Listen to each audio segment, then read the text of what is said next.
Welcome back. So I got a mixed bag of slabs, raw, an auto, and some random items for the Greenberg collection. So starting off, I'm going to start with the large items on the left.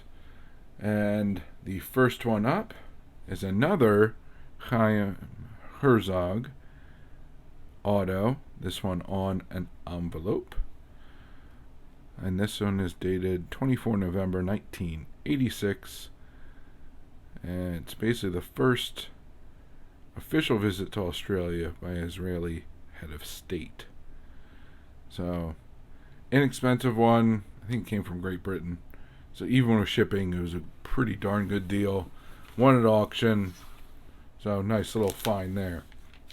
This was an unexpected purchase. Because a lot of these diamond dust punch boards are pretty crazy in price. If you go look at eBay now, you'll find them $100, $200, sometimes more. It's just absolutely nuts how much these go for at times. How much people are willing to spend on them. This one, I guess no one was looking for auctions because this was a 2 punch board lot.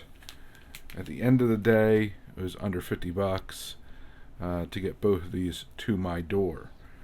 This one obviously is a little bit worse for wear. The punch is missing, but I do consider it part of the Greenberg collection. Is 422. It's supposed to be Hank Greenberg. Now some of the larger punch boards, not this one or this one, but some of the thicker ones will actually have cards folded up inside them. This one just has corresponding numbers. And it'd be nice to find one of the big ones with kind of the players inside, but because there's only one Greenberg that's ever been graded by PSA, I would love to find one, add it to the collection, but that is definitely a long shot. So this is the first one. This is late 30s. And then this one I believe is 1940. And there's Hank, number 299. This one is completely unpunched. Punch has not been removed. So a nice clean example of a board here. And a slightly rougher example, an older example with this one. So those are 2 punch boards I was able to find for the Greenberg collection. I still have to tape those bags up. Now let's get to the cards. A couple raw ones right on top. Found another one of these at auction. Incredibly hard to find.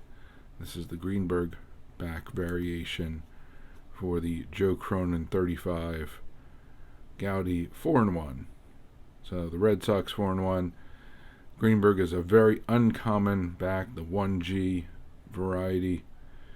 So found one at auction, put a bid on it, got it for a pretty good price, and now I have 2 of these, and one of them is going to end up with Michael Shane because he's still missing one. If I find another one, then B-Raw 6 will get the next one. This was I think a $1 win. It's another number to 99 aficionado 2021 Diamond Kings insert. And now some interesting slabs. 1987 Motto Trivia Game, Sandy Koufax and a PSA 7. So nothing fancy about it, but it was interesting, and it was cheap. So I picked it up. And adding to the boxing collection,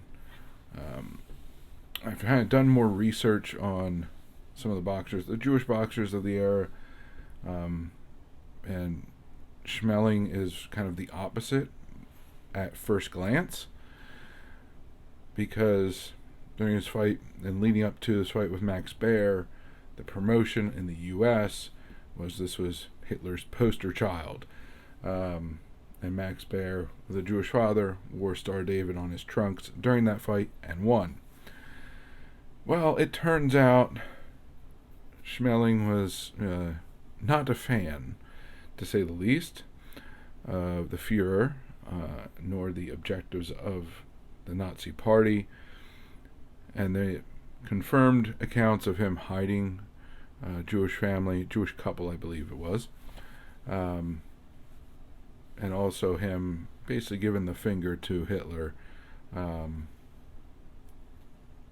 when he refused to fire his Jewish manager. So Schmeling's an interesting one. I might pick up a few that are cheap. All these slabs are very inexpensive. We're talking less than the price to grade on a normal basis, not the $200 level. Talking $20 and less a slab, essentially. This is a 31 Schmeling, a 32 Schmeling. Now we get into some of the Jewish boxers. Kid Lewis, 1923, and a 3.5. And then a Harry Misler, Jewish British boxer, in a 5. This was like $10. So can't really find it raw and then submit it for that price. And the last item, and yes, I already showed Ethan of Ethan's Elvis Covers and More, 1957 Dutch big number, Elvis Presley. There's really only a couple of these ever graded by PSA, this being one of them. So vintage Presley. His mother was Jewish, didn't practice, but she was Jewish. So I'm just going to add him to the larger collection as well. Not going to go out of my way to find Elvis stuff because that is a pricey endeavor, to say the least. But a $20 slab here and there, I'm okay with, as long as it's of the vintage variety. So that is the overall haul. Bunch of boxing stuff this time around. Generally a pretty good variety of oddballs compared to what I usually pick up. But we did get another auto. It is a duplicate, but I'm okay with that. And we did get the punch boards, which was a really, really good deal. Again, none of these expensive. You're looking at $20, maybe $25 and under per item, whether it's individual punch board, slab, auto. So really there are some deals out there. You just have to kind of broaden your horizons, if you will, in your collecting and your collecting goals.